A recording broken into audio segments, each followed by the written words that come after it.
têtes du sérail.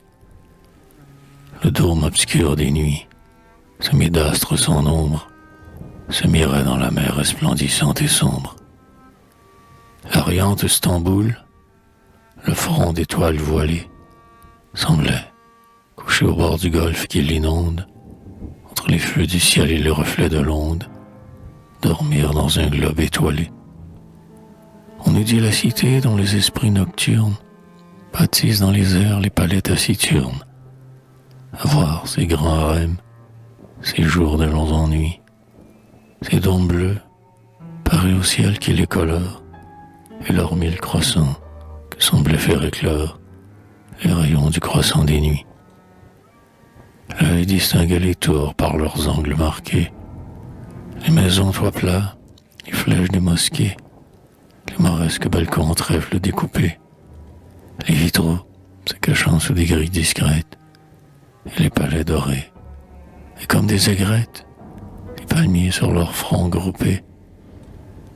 Là, de blancs minarets dont l'aiguille s'élance, tels que des mâts d'ivoire armés d'un fer de lance.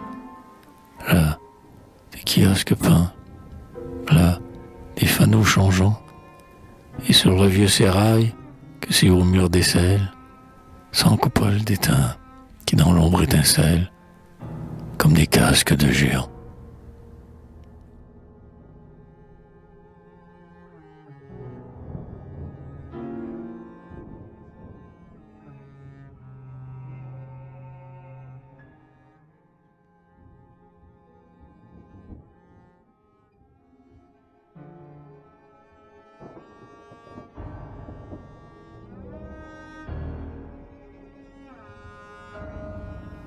Le sérail, cette nuit il tressaillait de joie, au son des gai tambours, sous des tapis de soie. Les sultans dansaient sous son lambris sacré, et, tel qu'un roi couvert de ses joyaux de fête, superbe, il se montrait aux enfants du prophète, de 6000 têtes parées. Livide, l'œil éteint, de noirs cheveux chargés, ses têtes couronnées, sur les créneaux rangés, les terrasses de roses et de jasmin en fleurs. Triste comme un ami, comme lui consolante, la lune, astre des morts, sur leur pâleur sanglante, répandait sa douce pâleur. Dominant le sérail de la porte fatale, trois d'entre elles marquaient l'ogive orientale. Ces têtes que battait l'aile du noir corbeau semblaient avoir reçu la teinte meurtrière, l'une dans les combats, l'autre dans la prière, la dernière dans le tombeau. On dit qu'alors, tandis qu'immobile comme elle, veillaient stupidement les mornes sentinelles, les trois têtes soudain parlèrent, et leur voix semblait à ces chants qu'on entend dans les rêves, au bruit confus du flot qui s'endort sur les grèves, du vent qui s'endort dans les bois.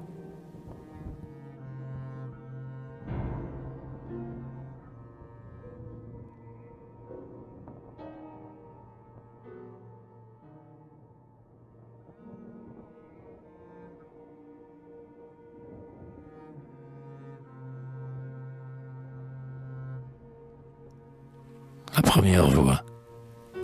Où suis-je, mon brûlot, à la voile, à la rame? Frère, Missolonghi fumante nous réclame. Les Turcs ont investi ces remparts généreux. Renvoyons leurs vaisseaux à leur ville lointaine, et que ma torche, au capitaine, soit un phare pour vous, soit un foudre pour eux. Partons. Adieu Corinthe et son haut promontoire, mer dont chaque rocher porte un nom de victoire, écueil de l'archipel sur tous les flots semés. Belles îles, ces cieux du printemps chéri, qui le jour paraissaient des corbeilles fleuries, la nuit, des vases parfumés. Adieu, fière patrie, Hydra, Sparte nouvelle, ta jeune liberté par des chants se révèle. Des mâts voilent tes murs, ville de matelots. Adieu, j'aime ton île où notre espoir se fonde, tes gazons caressés par l'onde, tes rocs battus d'éclairs et rongés par les flots. Frère, si je reviens, Missolonghi sauvé, qu'une église nouvelle au Christ soit élevée.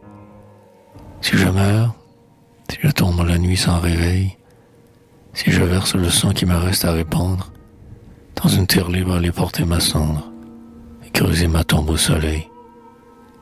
Missolonghi, les Turcs, chassons aux camarades, leurs canons et ses forts, leurs flottes de ses rades.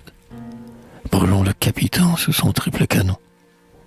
Allons, que des brûlots longues, l'ardent se prépare. Sur sa nef, si je m'en empare, c'est dans le dos de feu que j'écrirai mon nom. Victoire, ami. Oh ciel, de mon esquive agile, une bombe en tombant brise le point fragile. Il éclate, il tournoie, il s'ouvre au flot amer. Ma bouche crie en vain, par les vagues couvertes. Adieu, je vais trouver mon linceul d'algues vertes, mon lit de sable au fond des mers. Mais non, je me réveille enfin. Mais quel mystère, quel rêve affreux. Mon bras manque à mon cimetière. Quel est donc près de moi ce sombre épouvantail? Qu'entends-je au loin? Des chœurs? Sont-ce des voix de femmes? Des chants murmurés par des âmes? Ces concerts, suis-je au ciel? Du sang, c'est le sérail.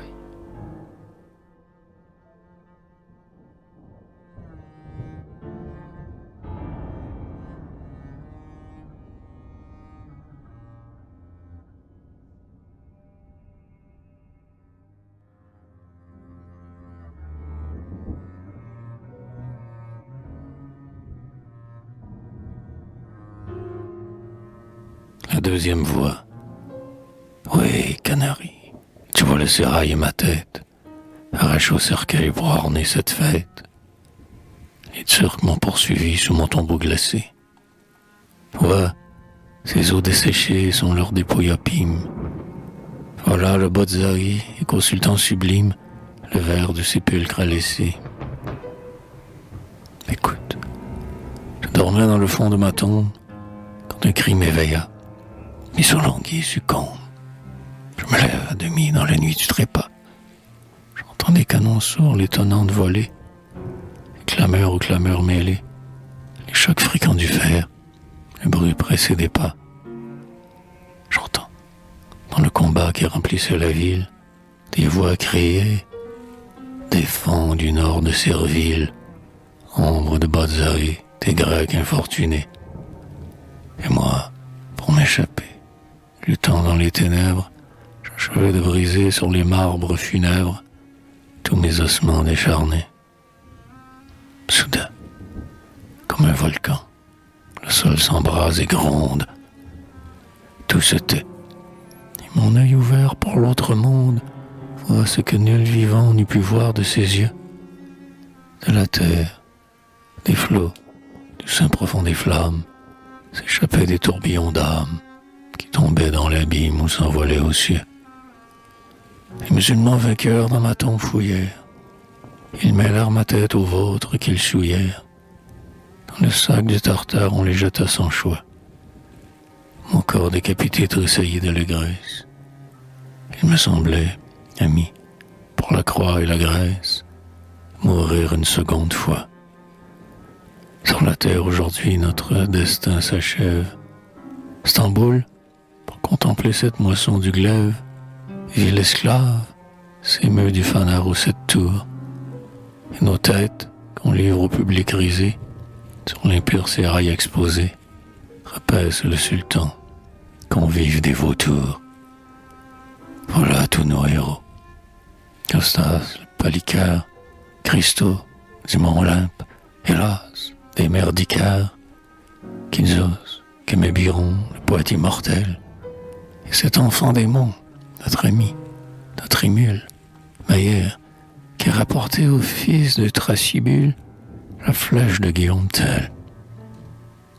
Mais ces morts inconnus, qui dans nos rangs stoïques confondent leurs fronts vils à des fronts héroïques, ce sont des fils maudits des blessés de Satan, des Turcs, obscurs troupeaux, foules au sabre asservis, esclave dont on prend la vie quand il manque une tête au compte du sultan. Semblable au minotaure inventé par nos pères, un homme est seul vivant dans ces hideux repères qui montrent nos lambeaux au peuple à genoux. Car les autres témoins de ces fêtes fétides, ces eunuques impurs, ces muets homicides, amis, sont aussi morts que nous. Quels sont ces cris? C'est l'heure où ces plaisirs infâmes ont réclamé nos sœurs, nos filles et nos femmes. Ces fleurs vont se flétrir à son souffle inhumain. Le tigre impérial, rugissant dans sa joie, tour à tour contre chaque proie. Nos vierges cette nuit et nos têtes demain.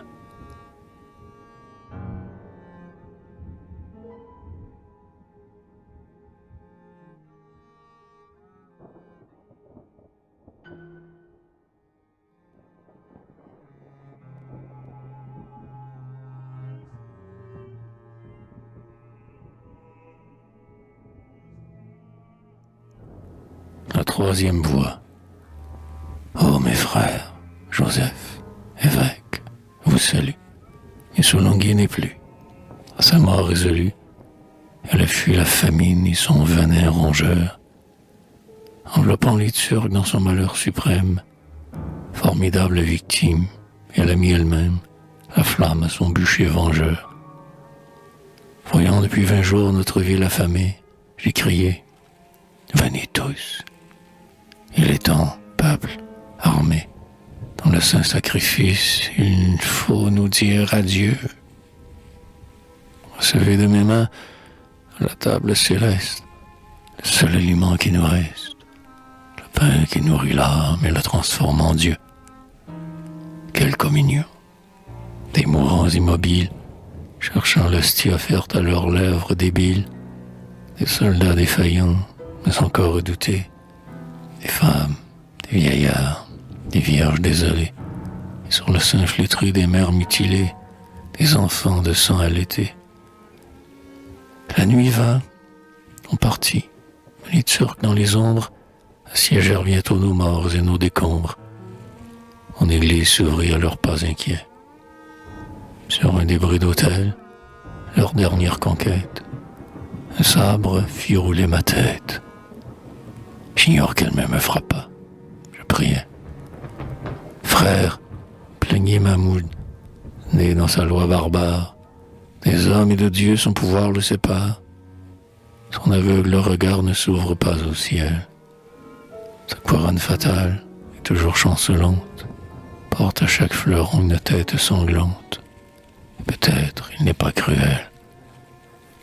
Le malheureux, en proie aux terreurs implacables, perd pour l'éternité ses jours irrévocables.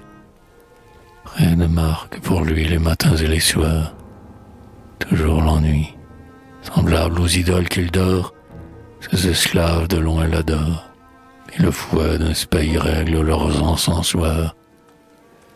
Mais pour vous tout est joie, honneur, fête, victoire. Sur la terre vaincue, vous vaincrez dans l'histoire. Frères, Dieu vous bénit sur le sérail fumant.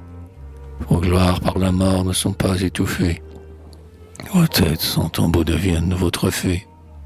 Vos débris sont un monument. Que l'apostat surtout vous envie. Anathème, chrétien qui souilla l'eau sainte du baptême. Sur le livre de vie en vain il fut compté.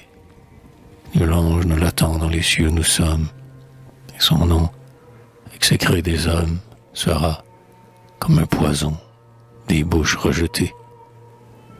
Et toi, chrétienne Europe, entends nos voix plaintives. Jadis, pour nous sauver, Saint Louis vers nos rives, et de ses chevaliers guider l'arrière-ban. Choisis enfin, avant que ton Dieu ne se lève, de Jésus au domard, de la croix et du glaive, de l'auréole et du turban.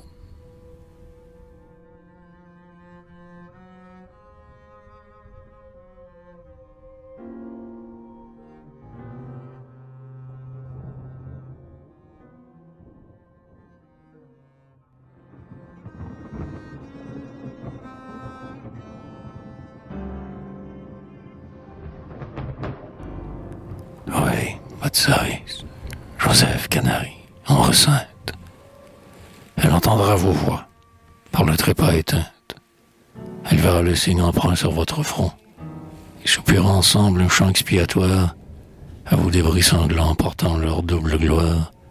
Sur la harpe et le luth, les deux Grèces diront: hélas, vous êtes saints, vous êtes sublimes, confesseurs, demi-dieux, fraternelles victimes. Votre bras au combat s'est longtemps signalé. Morts, vous êtes tous trois souillés par des mains viles. Voici votre calvaire après vos thermopyles. Pour tous les dévouements, votre sang a coulé. Ah, si le ravin d'œil, qu'un sang si pur menace, ne suit jusqu'au sérail le chemin qu'il lui trace, le Seigneur la réserve à d'amers repentirs. Marins, prêtres, soldats, nos autels vous demandent, car l'Olympe et le ciel à la fois vous attendent. Pléiade de héros, trinité de martyrs,